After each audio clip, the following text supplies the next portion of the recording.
What's up, everybody? Good to have you back. Good to be back live on YouTube, having a conversation today about bringing discipline to diet. I think this is, obviously this is really getting down and niching down onto a really specific topic about how to bring discipline to it. We're not even going to talk about the things to eat or when to eat or really anything tactical, and we'll get into that in a minute. This is about obviously what's super important to me and what I teach for a living, discipline. And then how are we applying that to different areas of our life, specifically today, diet? Because I think there's something that exists. In fact, I know there's something that exists around how we eat, how we consume food, the broad term of diet. And that is almost everybody knows what to do. And it's not so much that they can't do it. It's the discipline to make the choices that people struggle with. And so I don't know how many people have really broken down or focused all of their efforts not on the tactical side or the scientific side of eating and dietary based decisions, but on the discipline side of it, of just practicing, training, studying, preparing, building systems for, making really good disciplined choices and actions around diet. If you're tuning in live, go ahead and jump into the chat. I see we've got Eric, obviously Andy from my team. Jump into the chat and drop a quick note in about where you're from.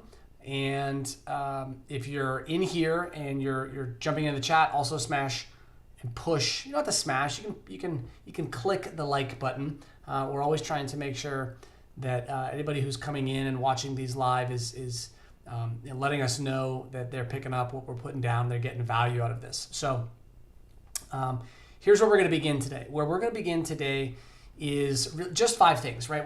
This is not going to be a longer live stream, not going to be a longer video. Going to be a really focused piece of content, a really focused message. And by all means, in the chat, jump over, ask questions. I'm happy to answer anything as we're going here, because I just want to share just 5 ways that these are not necessarily suggestions for you, but because they could work for you, they may not. But I wanted to take an opportunity. I wanted to take a moment, and I wanted to just show or tell you all what I do about how to bring discipline to diet, about what I do. Again, which may or may not work for you, but just put out 5 things, and I'll just go piece by piece on those. Good to see Ryan. Good to see Dan. And I see Dan is on the first time live on the iPhone. I've never done a live on an iPhone before, so I hope it's good, Dan. So how do we bring discipline? How do I bring discipline to diet? Well, the first piece is I make sure that whenever I think of the word discipline, particularly in association connection with diet, I make sure that I don't let that word get defined by anybody else or by anything popular around diet, because diet is one of those things that has so many people in the field and so many ways that it gets discussed, that if I start going to how other people are going to define this, I'm going to lose touch with what's important to me, right? And that just won't work. So I've got to grab a hold of the way I define this, okay? I see Brian, John jumping into the chat. Good to see you guys. So discipline. When I look at discipline, again, this is how I view discipline everywhere, but in particular, I'm just going to talk about it in the context of diet for the rest of this video. It's really just 3 things. It's choices, it's objectives, and it's standards, right? And that's for me, that's where all discipline around diet comes from. First, it's all going to be my choices. Second, it's all about my objectives. And third, it's all about the standards that I want to set. And from there, that's discipline, right? That what choices am I making? What objectives am I going after? And what standards have I set? Everything from that point, everything from that foundation is discipline in my diet. It doesn't matter whether that looks like yours or not. It doesn't matter whether that looks like, what the magazine said or what Dr. Oz said. I don't care about any of those things. What I care about is, am I making the choices I need to make for the objectives that I actually have to the standards that I want? That's it. From there, I'm in a disciplined place. It's the comparison against other stuff. Other people's standards, other people's objectives, other people's expectations, other people's goals, other people's lifestyles. None of those things matter. Okay, so that's the core starting point, is I set those things, not somebody else. Okay, so number one, what's the first way that I do that? Well, the first way I bring discipline to my diet, and so I've got my notebook, right? Look at this, right? How I bring discipline to my diet. Okay. And you see we started off with choices, objectives, standards, okay? I'm telling the truth here, okay? So here's the first thing. The first thing for me with my diet is this. Everything with a purpose, okay? For me, that's the most important.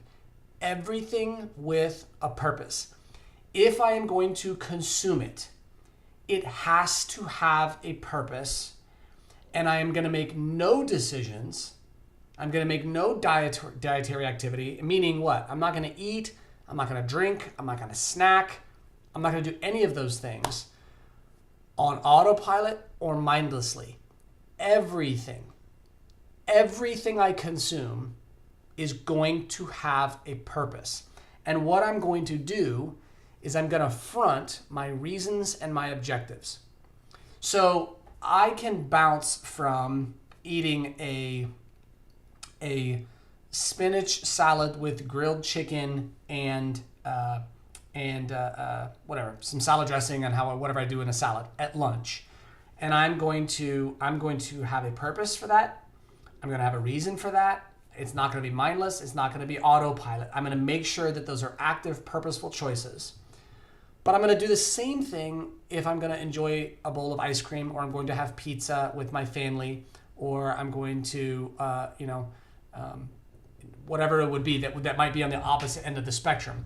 The point is this: no autopilot, mindless decisions. Because as soon as I go to autopilot, mindless decisions, I start losing touch with the cause and effect of what I'm doing and the consequences that it has.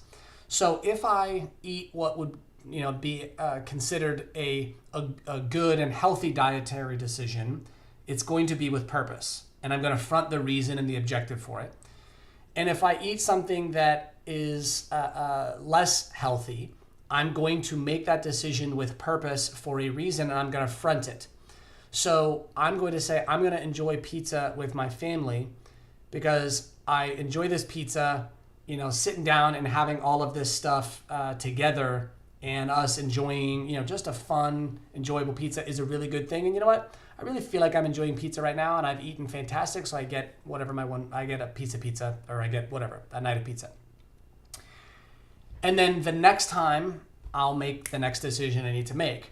But for me, the number one piece of discipline is every single thing I do with an objective. And before I make any decision about what I eat, I actually make myself put the reason in the objective. Like I wrote down, and the way I do it is I front it. And I do this for all my decisions. I front all my choices. I front all my objectives and reasons. I'm not going to just eat pizza because I'm tired and bored. That's autopilot. It's mindless, right? And if I get up there and I say, what's my reason? I say, well, I'm bored and I'm tired. And so I don't want to drive out, so I'm just going to get some pizza. That is not an objective and a reason that makes any sense to me. And so when I front that, I force myself to look at it and I say, well, that's a silly objective. That's a meaningless decision, a mindless decision. It's on autopilot. We're not doing that. And so I'll stop. So that's the first piece. Everything has to have an objective when I do it. Because as soon as I am putting things on my body without objective, I've lost control over something that is incredibly important, obviously for my own physical health and the long term of my life. And those can stockpile and stack up really fast. Number 2 is I minimize and eliminate as many decisions as I possibly can. So if I need to make a ton of eating decisions, and the more I need to make over and over and over and over and over again, the chances that I make mistakes or I get tired or I get fatigued go really, really high. So I want to make as few decisions as I can possibly make on eating as I can humanly make, and I want to eliminate as many of them as possible. So simple ways that I'll do that is I just simply don't buy things that would be in the house where I would have to make a decision to eat it or not eat it as often as possible. And that's stuff as simple as, and I'll get to some details later. There's another one that supports this. But for example, I started intermittent fasting probably close to a decade ago, 10 years ago. And if you're not familiar with intermittent fasting, all it is eating between a particular window of time, and having periods where you eat and periods where you don't eat.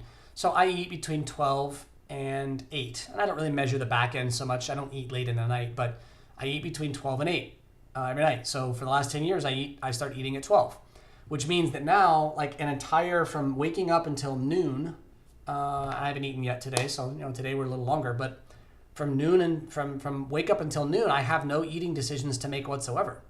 None. I eliminated all of them, which gives me a lot more mental space to put onto other stuff.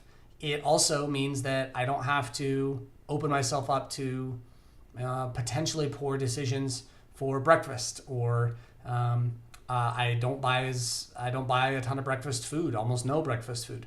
I just don't eat until 12. I didn't minimize the decisions, I limited them. I drink black coffee and water. That's it, right? So the less choices I have to make throughout the day, the less choices I have to make when I'm making my eating choices, the less opportunity I have to get convinced by impulse or persuaded by that part of my brain or emotion or whatever, the less opportunity I have for mindless activity. I just have a lot less choices, and therefore I have a lot less errors. Third thing is I separate between needs and wants when it comes to diet. And what that helps me do is that helps me be 90% need-based and 10% want-based, which is enough for me. I find that when I look at some other decisions or how other people make decisions, particularly when it comes to diet, is they prioritize their wants over their needs. And then eventually they've done that long enough that they've actually confused their wants and needs. And they think their wants are in fact needs when they're not. And you'll hear people say this like, oh, I need to have a Diet Coke, in the morning, otherwise my day is this, or I need to have and it's not a need, it's a want. So again, it's hard though because it feels like that. So for me, what I did early on and still do is I'm constantly making sure, what do I need and what do I want? And I always keep those two things separate. I don't ever need to eat a pizza. Like, this is the point. I don't ever need to have a pizza or have Burger King or go to Jimmy John's or whatever. I don't ever need dessert ever. Now we might say that, but we don't. We want it. The difference between need and want is huge because it's learning what you need to be physically okay and physically at a good place versus what you want. Our brain, our impulses, our chemicals are good at telling us we need things when in reality we just want them. So when I take a step back and I see Amber asking a question, when do I work out if I don't eat until noon? Good question. When I take a step back, needs and wants are really interesting. Most people have never assessed their dietary needs. Most people have never actually taken a step back and looked at what we need. Here's the truth. You can go 48 hours without eating, no problem.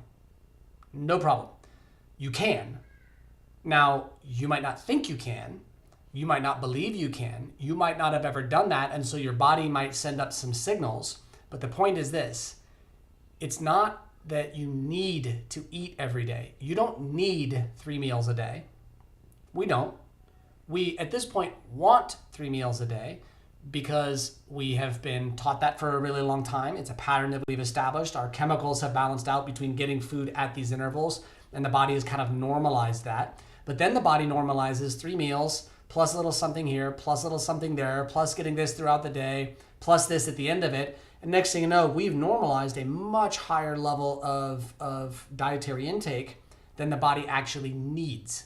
So for me, what I did was I just took a step back and I actually started really looking at what do I actually need to functionally be okay biologically?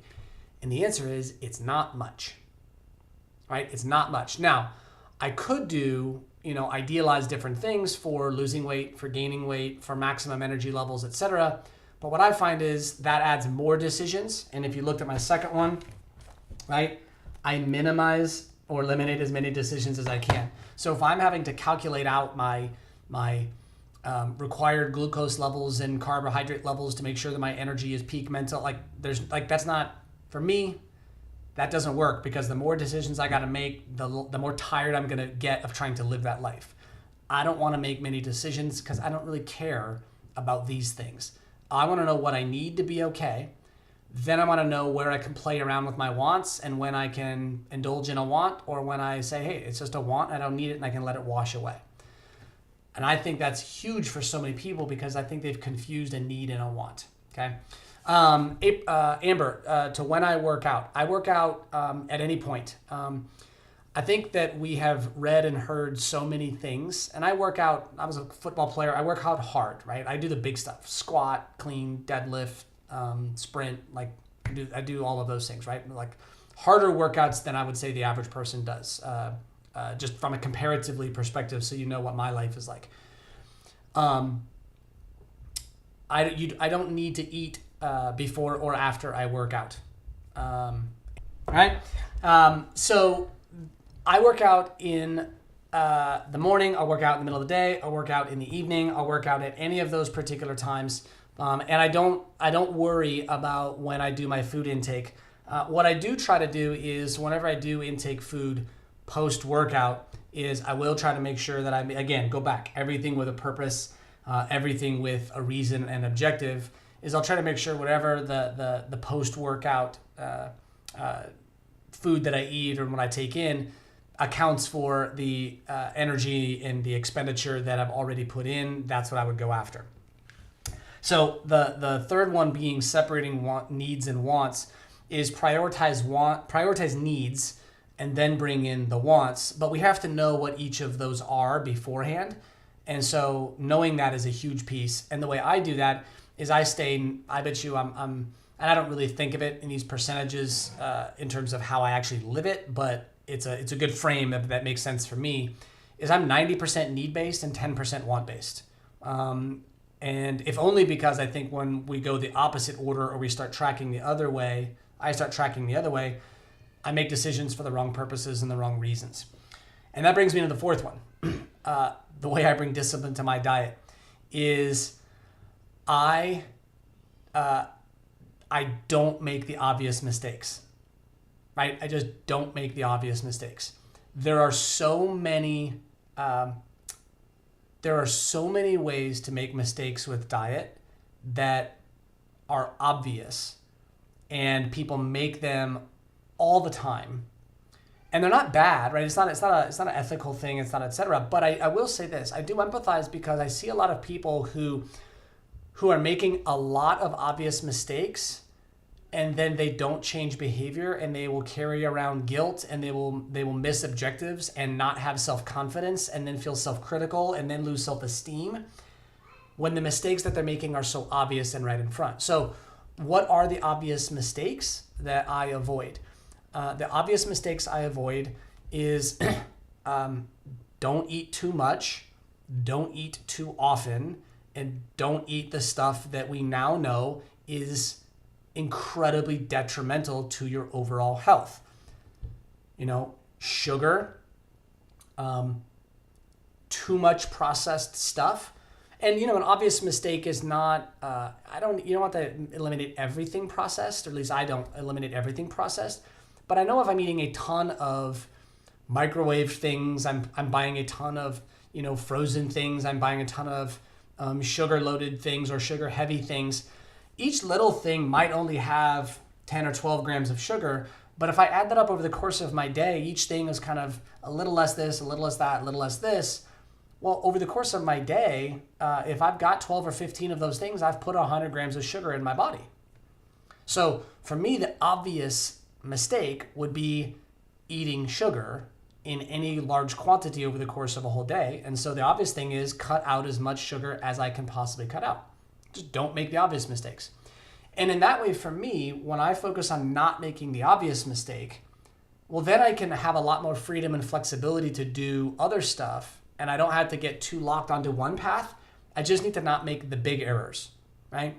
Don't completely load myself up with sugar and carbs and heavy food in the morning, because what happens after that is the grogginess and the come down from all of that carb and sugar and heavy food loading really early in the day. And I'll go back, Amber, you asked, when do I work out if I don't eat until noon? Well, I think if you watch a lot of people from an eating perspective, they will eat in the morning believing they've got to get something into their body.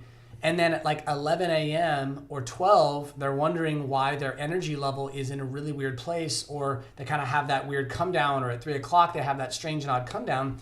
And if you look at the way the body consumes, you put all that stuff in there, the natural flow of that state is after we put all that stuff in, the body processes all of it and it chemically starts to affect the body. So for me, I just have a lot less going through me early in the day chemically, and then it happens later. But for me, that puts me on a better cycle.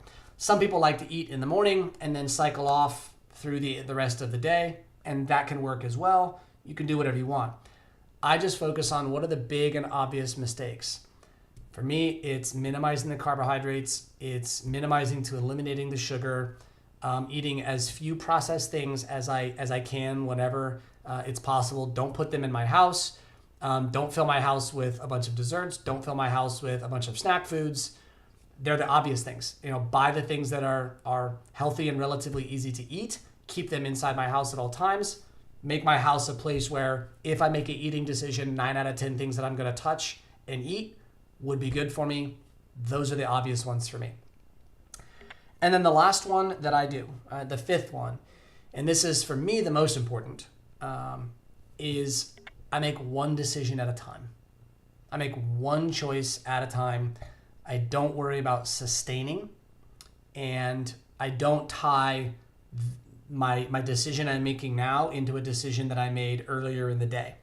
So what do I mean by that? What I mean by that is I don't, a lot of people will, I shouldn't say a lot of people, right? Everyone has done this. So everyone has been in a spot where they take one decision that they made and then they carry that decision into the next decision. They let this decision affect the next decision, which affects the next one. And now they feel like they've established a pattern and then they just continue it. And I don't do that. I have, and maybe from moment to moment, there might be a couple, but to a large degree and significantly in my life, my discipline is that I just don't do that. Each decision is its own thing, and I just make one at a time. And so I haven't eaten lunch yet. I haven't eaten anything today other than black coffee and water. And I'll make a decision when I'm done with this about something to eat. And I'm just going to eat whatever I have for lunch. I'm not worried about what I'm snacking on later on today or whether I'll snack. I don't even know what I'm doing for dinner yet. Because sometimes you can plan, sometimes I can't. Sometimes I can plan, sometimes I can't. Sometimes you're planned, sometimes we're not. If I'm way too attached to a plan, I feel too rigid on that. I don't like that.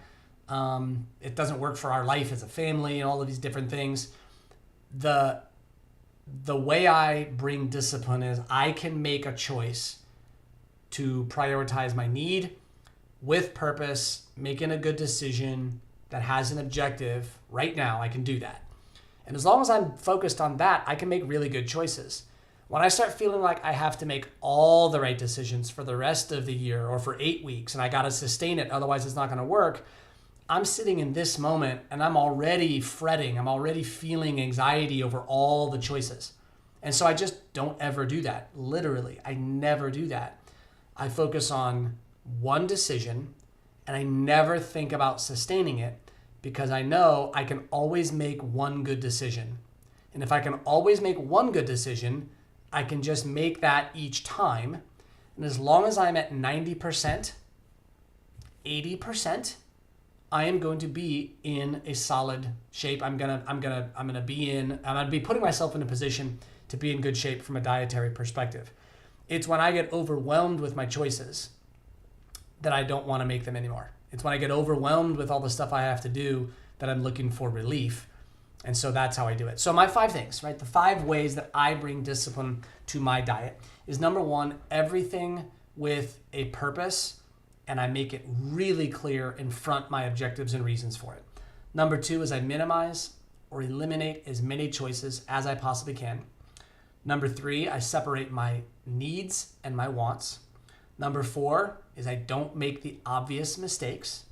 And then number 5 is I make one decision at a time without ever worrying about sustaining, because all I have to do is get this decision right, and I get the other decisions right whenever they show up, and I actually arrive at them.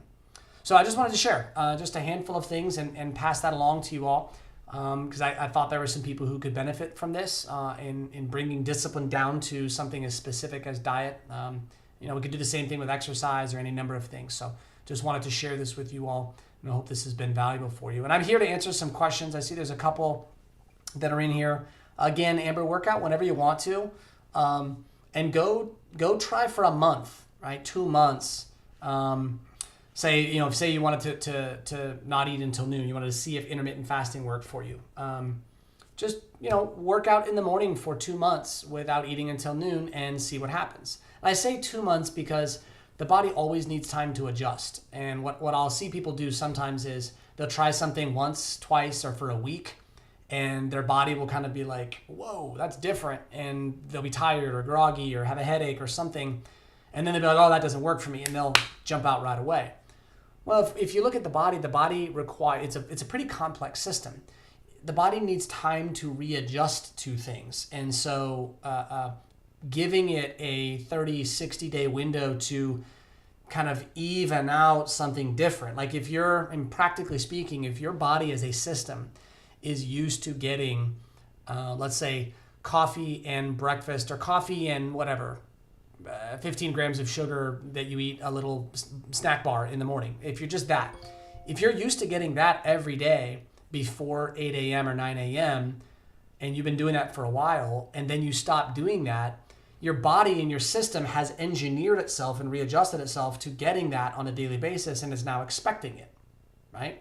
So if you take it away, the body will naturally say, hey, I'm not getting what I expected, and it's going to send you signals of I want. And it might send it through hunger, it might send it through a headache, it might send it through some irritation, it might send it through another chemical. And so what we need to do is allow enough time for the body to re-regulate on a new routine, a new balance that we're putting into it, or not giving into it, or giving to it. And so, something done for less than 30 days is really not a viable test and not a viable trial to know if it works for anybody's body. It's got to go at least 30 to allow the body time to re-regulate, and ideally 60 to re-regulate and find new footing and new regulation at the more ideal state. So there's part sort of like if this was the better spot up here that we were trying to test out, and this is where we are, the 30 days kind of gets you to feeling normalcy, and then the next 30 days are, now let's see if this is a better way. Let's see if I feel better through this approach. And so I just, for whatever it's worth, that's what I've seen and found one of the mistakes that's fairly obvious that people make too often. Dan said he works out at 5 a.m. Intermittent fasting is a tough one when I start to eat at 7 a.m. It puts me on a different schedule from the family. Yeah, the big one for intermittent fasting is schedule. I will say that, I love, I'll give you a want over need. I love breakfast. I love breakfast food. Some of my favorite meals are breakfast. I eat breakfast. I bet you I don't even eat once a month. Right? So 12 days, how many times I eat breakfast? It's really, really rare for me. So in 365 days, I'll eat breakfast maybe 12 to 15 times, right? That's close to 99% where I don't eat breakfast. So, well, maybe not 99, 92, something like that, right? What's my point? My point is this. I'm okay, and I see Brian's question coming in, some others. I'm okay not eating breakfast with my family because I have coffee with my family. I don't need to eat with my family to sit down and enjoy life with them. It's much harder for my life to say do intermittent fasting where I don't eat at night, because it's much harder for me to go to dinner with clients or friends or family and be the only person not eating at dinner. That's more socially difficult. So I put my intermittent fasting window between when I go to sleep and noon the next day, because, and I do this all the time, I'll sit down and have a breakfast meeting with a client or with somebody and have a black coffee, and it's perfectly normal and regular. It's not that big of an adjustment. People get it and it's no problem. They say, "You want food?" "No, I'm good." But if I sat down as the only person at the dinner table who doesn't have a meal at dinner, it's very different. And again, that's how I do it. So that's what I do, and that's how I integrate it. I think some people also kind of put some questions in here about, how do you integrate this with other stuff? The other part is, look, I'm making decisions and objectives for what's smart and good for me from a dietary and an intake perspective. And so I'm just not that concerned with what people think. Maybe I'll do another video on this later, but I didn't drink alcohol for 9 months last year.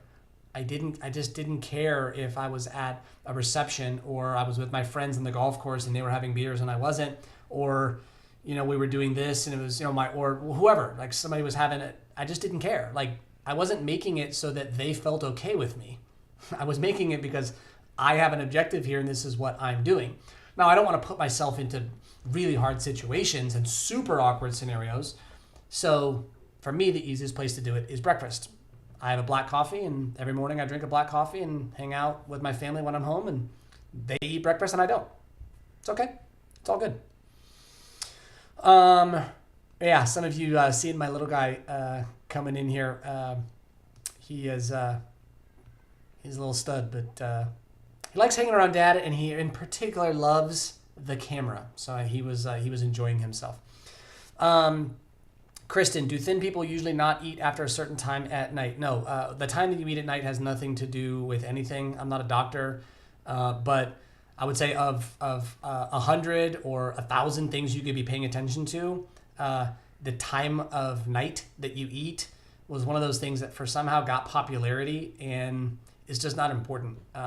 What you eat and don't eat is way more important than the time of night that you eat and the total volume and content. So whether you eat at 7 o'clock or 8 o'clock or 9 o'clock, most people aren't at that level of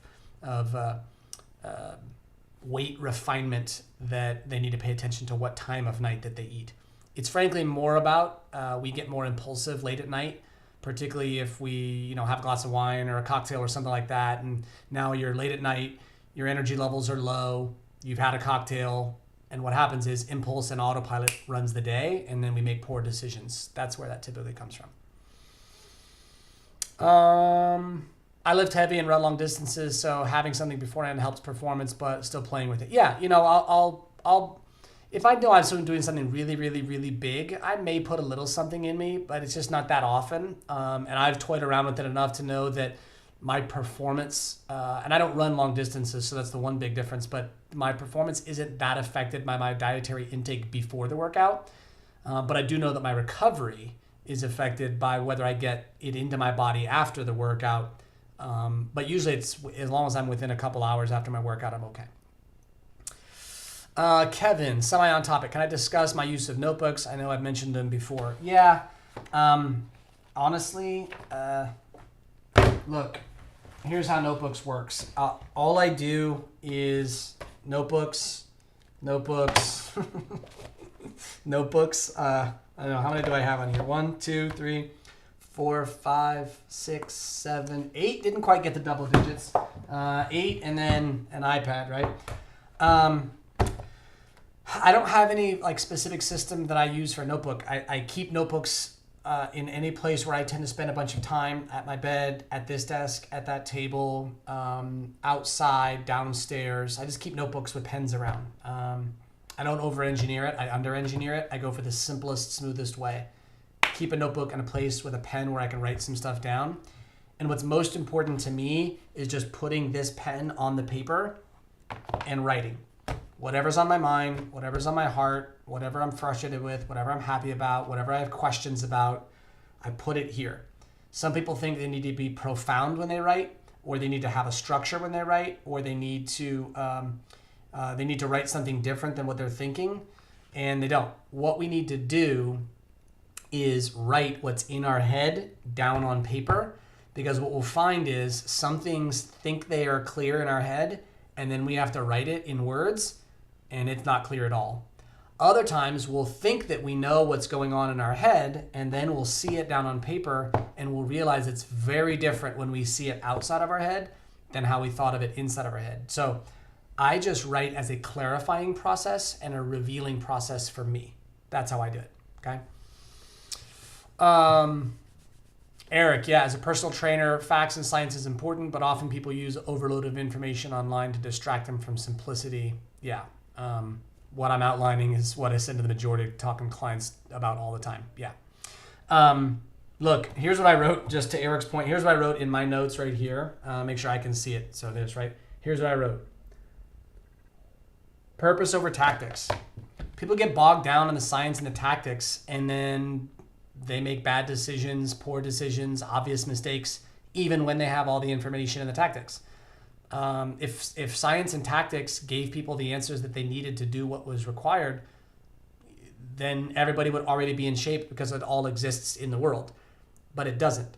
So you'll notice there's almost no tactics in how I bring discipline to this. So all I do is focus on purpose, and then I align whatever strategy and tactics behind the purposeful decisions that I need to make. That's how I go about it. All right. One more question. How do I integrate this with family? I don't ask my family to do any of the things that I do. I just do them myself, and I let anybody make their decisions. Yeah, when my kids get older and they can do this, but I try to apply a couple of these things to sort of general things. But for a 3-year-old, let's try not to make the obvious mistakes for a 3-year-old, but a 3-year-old has more flexibility than I have. They've got more room for things. We try to minimize the process. We minimize the sugar, but we let them be 3. They can bring more discipline to their diet when they're older. For now, it's about making good decisions and letting 3-year-olds be 3-year-olds. So, all right, you all, I appreciate you all. Thank you for showing up. If you're in here live, if this was good, if this was fun, valuable for you, push the like button. I really appreciate you dialing in, and we will catch you the next time that we go live. And I'm not sure exactly what it's going to be. So if you've got some thoughts, you got some questions, you got some ideas, or you have some needs, or even some wants, shoot them over to me. You can connect with me at tbryankight on any of the social channels. You can shoot me an email, bk@dailydiscipline.com, and I'm open to the suggestions about what else you'd like to hear about and uncover, discuss, or hear about how I actually implement in my own life and in my own work. So appreciate y'all. Thank you, and I'll see you next time.